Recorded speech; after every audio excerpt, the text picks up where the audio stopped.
عليهم الطوفان والجراد والقمل والضفادع والدم آيات مفصلات فاستكبروا وكانوا قوما مجرمين۔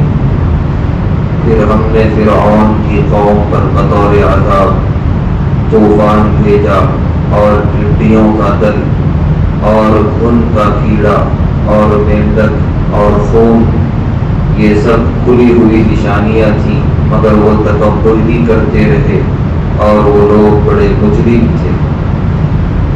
گزشتہ آیت میں اللہ نے یہ بات ارشاد فرمائی کہ ہم نے فرعون اور اس کی قوم پر چھوٹے چھوٹے عذاب بھیجے تاکہ وہ سمجھ جائیں اور اللہ کی طرف رجوع کریں۔ وہ چھوٹے عذاب کیا تھے؟ فرما رہے ہیں کہ ہم نے طوفان بھیجا۔ طوفان یہ سیلاب تھا، دریا نیل میں طغیانی آئی اور ان کے گھروں میں پانی داخل ہوا۔ یہ عذاب اللہ کی طرف سے تھا، لیکن انہوں نے اسے محض ایک حادثہ سمجھا۔ اسی طرح والجراد، اللہ نے ٹڈیوں کا دل بھیجا۔ ٹڈیاں جو چھوٹے پرندے ہوتے ہیں، ان کی کھیتیوں میں آئے اور ساری کھیتیاں برباد کر دیے۔ یہ بھی اللہ کا عذاب تھا، مگر وہ قوم نہیں سمجھی۔ والقمل، قمل کہتے ہیں کھٹمل کو، جو گھن کا کیڑا ہوتا ہے۔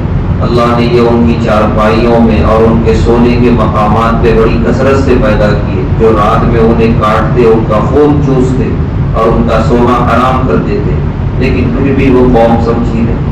والضفادع، فرما رہے ہم نے مینڈک ان کے بطور عذاب ان پر مسلط کیے کہ ان کے کھانے کی چیزوں میں، ان کے برتنوں میں مینڈک پیدا ہونا شروع ہوئے۔ والدم، اور آخری عذاب خون کا تھا کہ ان کی جتنی پینے کی چیزیں ہوتی تھی، کوئی بھی مشروب ہو یا پانی ہو، تھوڑی دیر کے لیے چھوڑ دیا جائے تو وہ خون کے کلر میں بدل جاتا تھا۔ تو یہ سب اللہ کی طرف سے عذاب تھا، وقفے وقفے سے اللہ نے یہ عذاب ان پر بھیجے، مگر وہ قوم نہیں مانی، وہ تکبر اختیار کرتے رہے۔ اللہ فرما رہے وَكَانُوا قَوْمًا مُجْرِمِينَ، وہ بڑے مجرم لوگ تھے۔ پھر مزید اللہ نے کس طرح کے عذاب میں انہیں گرفتار کیا، انشاءاللہ تفصیل آگے کی آیات میں آ جائے۔